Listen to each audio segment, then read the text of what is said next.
अब हम लोग समझेंगे कि टर्म्स क्या होता है। जैसे एक सेंटेंस, इंग्लिश के सेंटेंस को लिखते हैं, आई एम राइटिंग। ठीक है, तो ये एक इंग्लिश का सेंटेंस है जहाँ पे हम लोग तीन वर्ड्स के हेल्प से एक इंग्लिश के सेंटेंस को हम लोगों ने लिखा है। अब इसी तरह जैसे 5x प्लस 3y माइनस 2, तो ये एक अलजेब्रिक एक्सप्रेशन यानी कि एक पॉलिनोमियल है। अब यहाँ पे भी छोटे छोटे एक्सप्रेशन जैसे 5x, तो ये कांस्टेंट और वेरिएबल का कॉम्बिनेशन यानी ये एक एक्सप्रेशन हो गया। 3y, तो यानी 3y कांस्टेंट और वेरिएबल का कॉम्बिनेशन यानी ये एक एक्सप्रेशन हो गया। ये -2, अब यहाँ पे -2 क्यों ले रहे हैं, तो यहाँ प्लस माइनस ब्रैकेट में अगर करके इसको इस तरह से लिखे 5x 3y प्लस -2, तो यहाँ पे भी आपका ये जो थर्ड है -2, अब यहाँ पे आपको वेरिएबल दिख नहीं रहा लेकिन यहाँ पे एक वेरिएबल छुपा हुआ है। आप कोई भी अल्फ़ाबेट के पावर को अगर 0 कर दोगे तो उसका वैल्यू 1 होता है, ये हम लोगों ने अभी देखा था। तो यहाँ पे 3 एक्सप्रेशन निकल के आ रहे हैं, 5x 3y और -2। तो यहाँ पे 3 एक्सप्रेशन है यानी कि ये क्या हो गया आपका 3 टर्म्स हो गया इस एक्सप्रेशन के लिए। यानी पहला एक्सप्रेशन क्या हुआ 5x, दूसरा क्या है 3y और तीसरा क्या है -2। तो इसी को हम लोग क्या बोलते हैं, टर्म्स बोलते हैं। जैसे और एग्जाम्पल हम लोग अगर ले लें, -x³ प्लस 3x² -2, ये एक आपका पॉलिनोमियल है। तो यहाँ पे कितने टर्म्स है, तो -x³ ये पहला टर्म हुआ, दूसरा टर्म आपका 3x², तो ये आपका दूसरा टर्म है, और ये -2 ये आपका तीसरा टर्म हो गया। तो यहाँ पे 3 टर्म निकल करके आ रहे हैं, तो इसी को हम लोग क्या बोलते हैं, टर्म्स बोलते हैं। अब हम लोग देखेंगे कि कोएफिशिएंट क्या होता है। जितने भी पॉलिनोमियल में जितने भी टर्म्स होते हैं उन सभी का एक कोएफिशिएंट होता है। ठीक है, जैसे कि x³ plus 3x² -2x plus 1, ये एक पॉलिनोमियल है आपका। यहाँ पे कितने टर्म है, पहला 3x³, दूसरा है 3x², थर्ड है आपका -2x और फोर्थ है आपका 1। यहाँ पे हम लोग कोएफिशिएंट देखते हैं। तो कोएफिशिएंट अभी मैंने बताया कि जितने भी टर्म्स होते हैं उन सभी का कोएफिशिएंट होता है। तो कोएफिशिएंट आपका जो होता है वो आपका वेरिएबल का होता है। जैसे यहाँ पे आपका x आपका वेरिएबल है तो x³, तो x³ के साथ यहाँ पे जो भी न्यूमेरिकल वैल्यू रहेगा वही उस वेरिएबल का आपका कोएफिशिएंट कहलाएगा। जैसे यहाँ x³ के आगे यहाँ पे क्या है, कुछ भी नहीं दिख रहा है, यानी यहाँ पे क्या है +1 है, यानी कोएफिशिएंट ऑफ x³ क्या हो गया आपका +1 हो गया। फिर कोएफिशिएंट ऑफ x², तो x² के साथ यहाँ पे क्या है +3 है। मतलब आपको न्यूमेरिकल वैल्यू और उसके साइन के साथ हम लोगों को कोएफिशिएंट लिखना है। कोएफिशिएंट ऑफ x यहाँ पे क्या हो गया, तो यहाँ पे क्या दिख रहा है, तो ये -2 है। कोएफिशिएंट ऑफ x का पावर 0, तो यहाँ पे x का पावर 0 नहीं दिख रहा लेकिन यहाँ पे आपका x का पावर 0 छुपा है जिसका वैल्यू क्या होता है 1 होता है। तो x के पावर 0 के साथ यहाँ पे न्यूमेरिकल वैल्यू क्या दिख रहा है +1 दिख रहा है। तो इस तरह से हम लोग क्या निकालते हैं, कोएफिशिएंट निकालते हैं। कोएफिशिएंट का मतलब सिंपली ये हुआ कि जितने भी टर्म्स आप अलग अलग करोगे, जैसे इस एक्सप्रेशन का यहाँ पे 4 टर्म हुआ x³ 3x² -2x और +1। अब यहाँ पे x³ के साथ कौन सा न्यूमेरिकल वैल्यू है, तो +1 है, तो +1 हो गया। x² के साथ कौन सा न्यूमेरिकल वैल्यू है, तो +3 है, तो +3 हो गया। x के साथ कौन सा न्यूमेरिकल वैल्यू है, तो -2 हो गया आपका कोएफिशिएंट। यहाँ पे 1 है तो यानी 1 × x का पावर 0, x के पावर 0 के साथ कौन सा न्यूमेरिकल वैल्यू, तो +1, तो ये आपका कोएफिशिएंट हो गया। अब टर्म्स के अकॉर्डिंग पॉलिनोमियल को 3 पार्ट में डिवाइड किया गया है। पहला है आपका मोनोमियल, दूसरा है आपका बाइनोमियल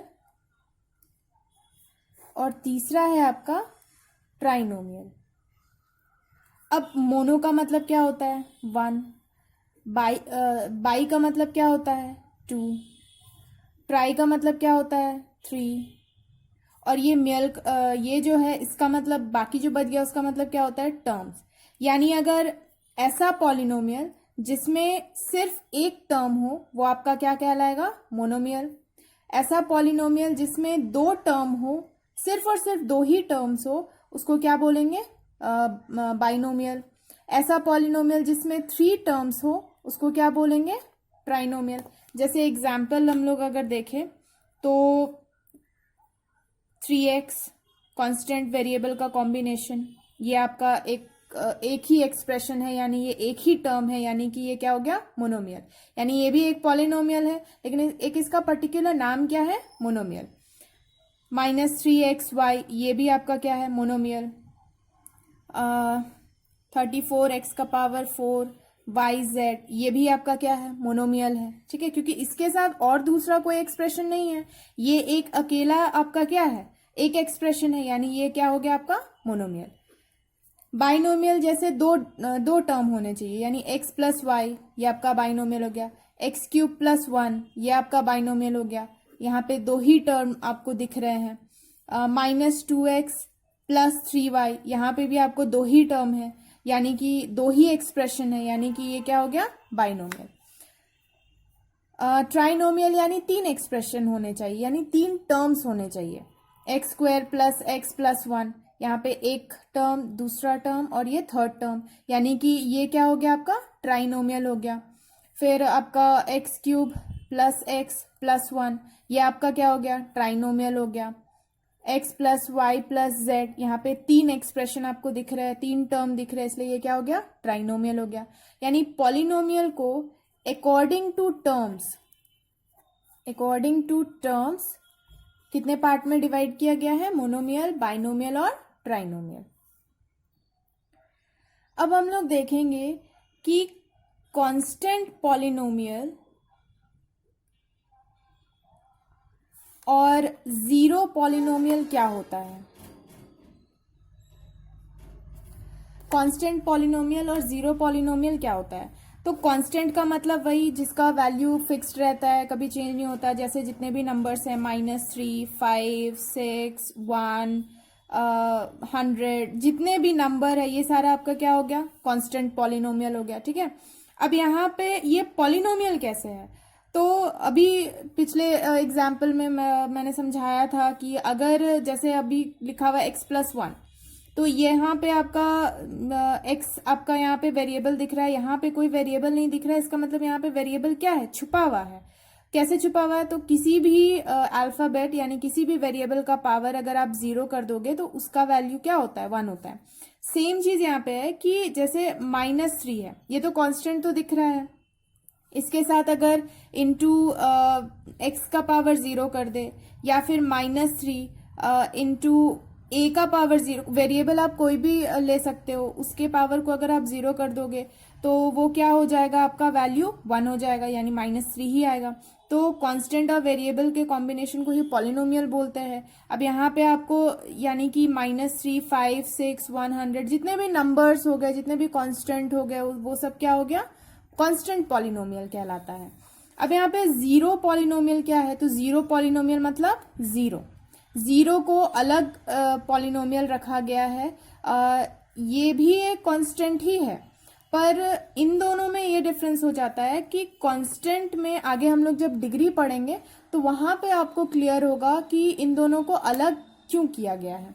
जीरो पॉलिनोमियल का मतलब जीरो, सिर्फ जीरो है तो उसको हम लोग क्या बोलेंगे जीरो पॉलिनोमियल। ठीक है, और कांस्टेंट पॉलिनोमियल का मतलब हो गया जहां पे कांस्टेंट और वेरिएबल यहाँ पे आपका क्या हो गया कि वेरिएबल का पावर को आप 0 कर दे रहे हो। अब यहाँ पे 0 है, ठीक है, तो 0 × 0 करो 0 ही आएगा, 0 × 1 करो 0 ही आएगा।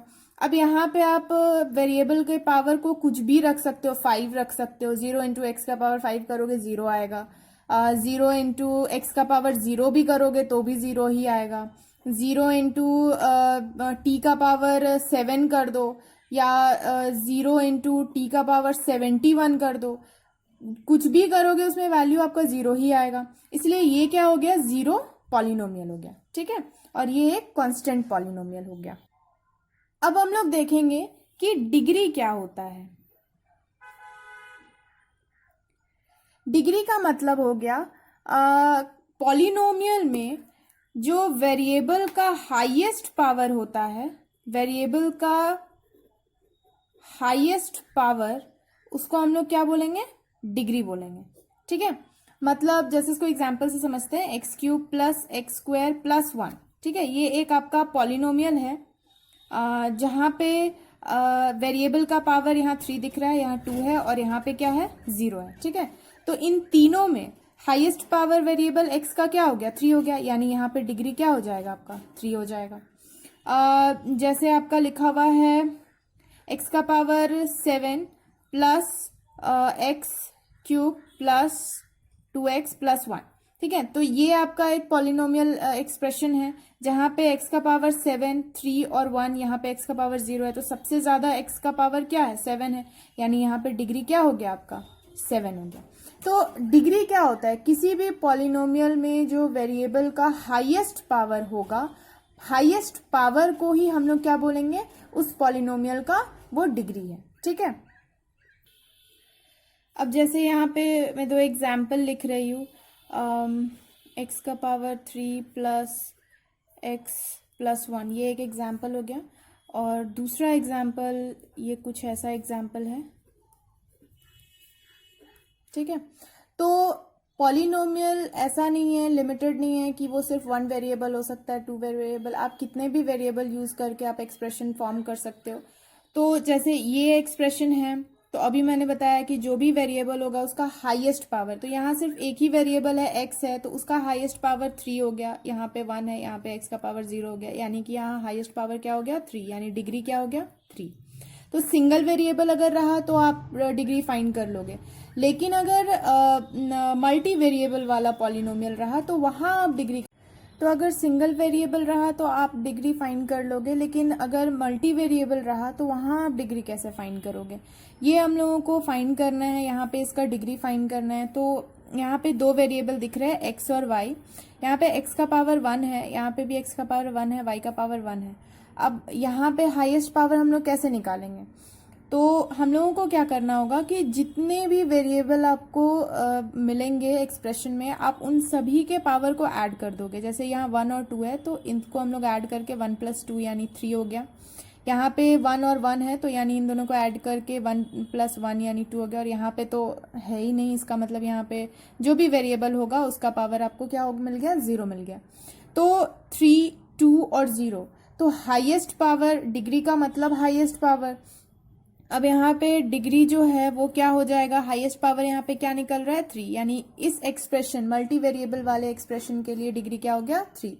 तो अगर मल्टी वेरिएबल रहा किसी भी एक्सप्रेशन में, तो आप डिग्री इसी तरह फाइंड करोगे। जैसे और एग्जांपल से समझते हैं, x square y cube z square plus x y z, ये आपका एक मल्टी वेरिएबल एक्सप्रेशन है पॉलिनोमियल। तो यहाँ पे कैसे फाइंड करेंगे, सेम चीज करना है आपको, जितने भी वेरिएबल दिए हुए हैं उन सभी के पावर को आपको ऐड करना है। तो 2 + 3 + 2 कितना हो गया, 7। यहाँ पे 1, 1 यानी ये तीनों को ऐड करेंगे तो यहाँ पे कितना हो गया, 3, यानी इस एक्सप्रेशन के लिए आपका डिग्री कितना हो गया, 7। तो इस तरह से हम लोग मल्टी वेरिएबल के डिग्री को फाइंड करते हैं।